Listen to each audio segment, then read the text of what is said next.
بچوں السلام علیکم. میں آپ کی اردو کی ٹیچر مس غزالہ آفتاب ہوں. آج ہم نیا سبق شروع کریں گے. امید ہے پچھلے پڑھائے گئے تمام اسباق آپ نے مکمل کر لیے ہوں گے. آپ کا نیا سبق ہے کہیں دیر نہ ہو جائے، جو آپ کی کتاب کے صفحہ نمبر 41 پر موجود ہے. نئے سبق کے حوالے سے پہلے ہم کچھ باتیں سمجھ لیں تو ہمیں سبق کو سمجھنے میں آسانی ہو جائے گی.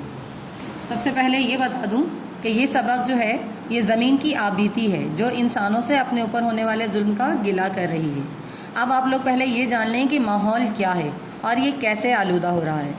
ماحول ہمارے ارد گرد کی فضا ہے جس میں ہم سانس لیتے ہیں، اور ماحول کو آلودہ کرنے والا ایک اہم عنصر ہے جنگلات کا کٹنا، جس کی وجہ سے فضا آلودہ ہو رہی ہے. کیونکہ آپ لوگ جانتے ہیں کہ درخت فضائی آلودگی کو جذب کرنے کی صلاحیت رکھتے ہیں اور ماحول کو صحت مند اور مفید بھی بناتے ہیں. دوسرا عنصر ہے پانی، جو کہ ایک اہم عطیہ خداوندی ہے.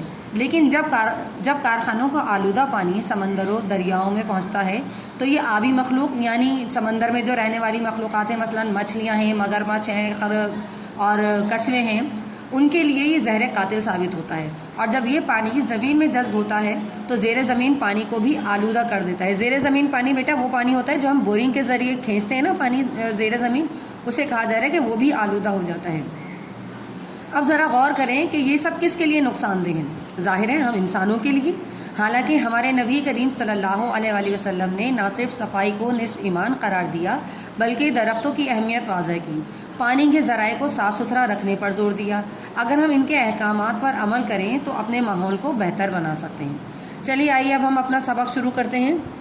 سب سے پہلے ہم اہم الفاظ کی طرف آتے ہیں. یہ الفاظ آپ کے ڈکٹیشن میں بھی آ سکتے ہیں اردو املے میں، اس لیے اس پر توجہ دیجیے گا. پہلا لفظ ہے سامعین، مطلب سننے والے.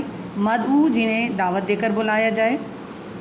حالت زار، بری حالت. آشنائی، جان پہچان. چہکار، خوبصورت آواز. آہو فغاں، روتے ہوئے فریاد کرنا. فاضل مادے، اضافی اشیاء. ناپید، جو کم نظر آئے. ہرس، حسد کرنا.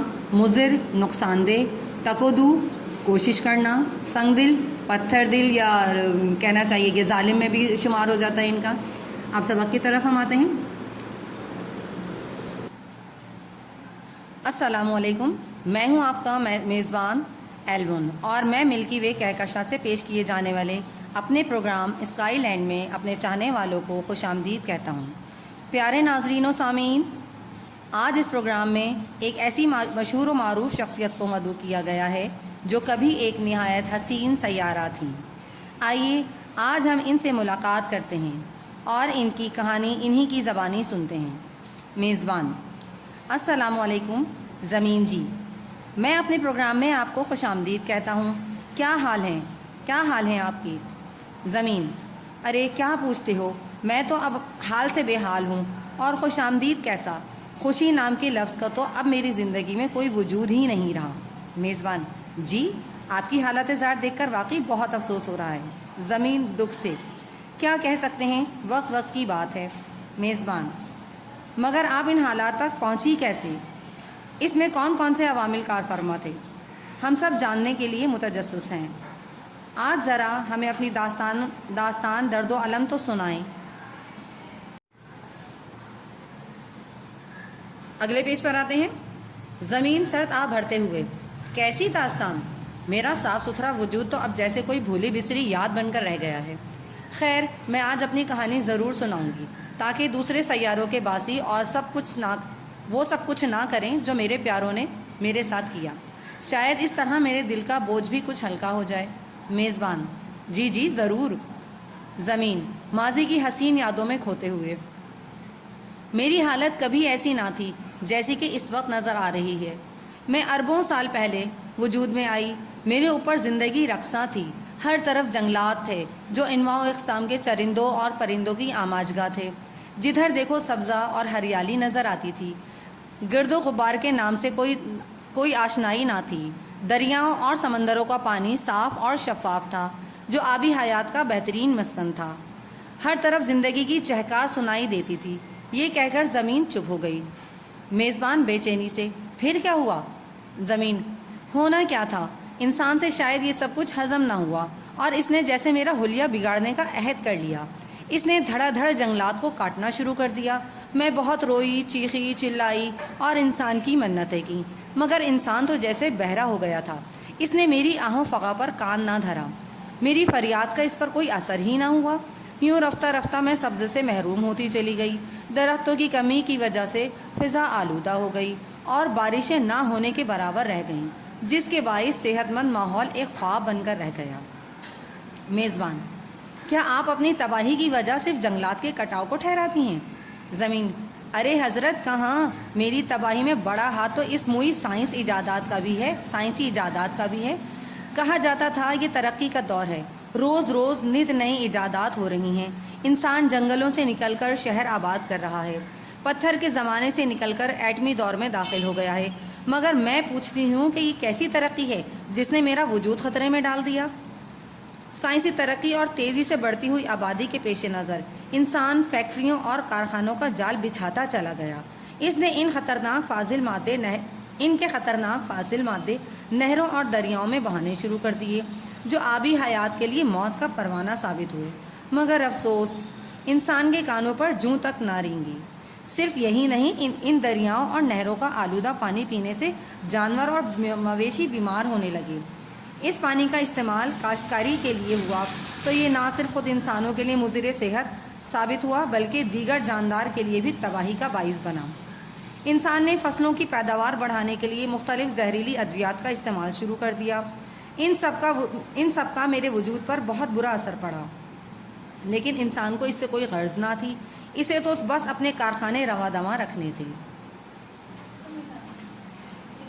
اس کی بلا سے باقی سب جئیں یا مرے، یہ کہہ کر زمین پھوٹ پھوٹ کر رونے لگی. میزبان دکھ سے: یہ تو انسان کی غفلت، بے حسی اور ناشکری تھی کہ اس نے اللہ کی دی ہوئی اتنی عظیم نعمت کی قدر ہی نہیں کی. زمین آنسو پوچھتے ہوئے: کیا کہہ سکتے ہیں، انسان تو بس اندھا دھند ترقی کی دوڑ میں شامل ہونے کی تکودو میں مصروف تھا. اس نے بڑی بڑی گاڑیاں، جدید ترین ہوائی جہاز اور بحری جہاز بنا لیے.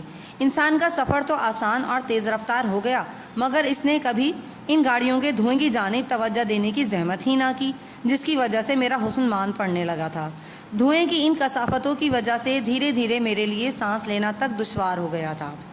یہ کہہ کر زمین یوں لمبے لمبے سانس لینے لگی جیسے اسے سانس لینے میں تکلیف ہو رہی ہو. میزبان گھبرا کر: آپ کی طبیعت کہیں زیادہ خراب تو نہیں ہو رہی؟ چلیے آپ کو اسپتال لے چلتے ہیں. زمین آکسیجن ماسک ہٹاتے ہوئے: ارے نہیں، یہ تو اب شب و روز کا معمول بن گیا ہے. اوپر سے گاڑیوں سے پیدا ہونے والا شور پہلے تو مجھے بے چین کر دیتا تھا، پھر آہستہ آہستہ میری قوت سماعت کمزور ہوتی چلی گئی. اب تو مجھے یوں لگتا ہے کہ میری قوت سماعت ایک دن جواب دے جائے گی. افسوس، انسان کی آنکھوں پر پڑے غفلت کے پردے ذرا بھی نہ ہٹے. یہ کہہ کر زمین مارے دکھ کے چپ ہو گئی. میزبان افسوس کرتے ہوئے: انسان نے آپ کے ساتھ اچھا سلوک نہیں کیا. آپ کی زبوں حالی دیکھ کر دل خون کے آنسو رو رہا ہے. لیکن انسان تو آپ کو دھرتی ماں کہتا تھا، پھر یہ سب کیوں ہوا؟ زمین حسرت سے: بھلا کون اپنی ماں کو اتنی اذیت دیتا ہے کہ اس کے حسن کو غارت کرنے کے لیے کوئی کسر ہی نہ چھوڑے اور اسے تنہا مرنے کے لیے چھوڑ دے؟ یہ کہتے ہوئے زمین بے ہوش ہو کر گر پڑی.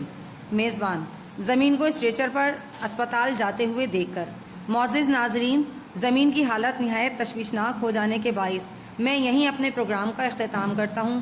جاتے جاتے میں زمین کے باسیوں سے یہ سوال پوچھنا چاہتا ہوں کہ زمین کی اس حالت کا ذمہ دار کون ہے؟ خدارا خواب غفلت سے بیدار ہو جائیں، اپنے سوئے ہوئے ضمیر کو جھنجھوڑ کر جگائیں اور اپنی دھرتی ماں کو بچانے کے لیے کچھ کریں. ایسا نہ ہو کہ وہ بہت دیر ہو جائے. یہاں آپ کا یہ سبق مکمل ہو چکا ہے. آئیے اب ہم آپ کو اس کا ریٹن کام بتاتے ہیں جو آپ کو صفائی سے بالکل سپلیمنٹ پیپر میں کرنا ہے.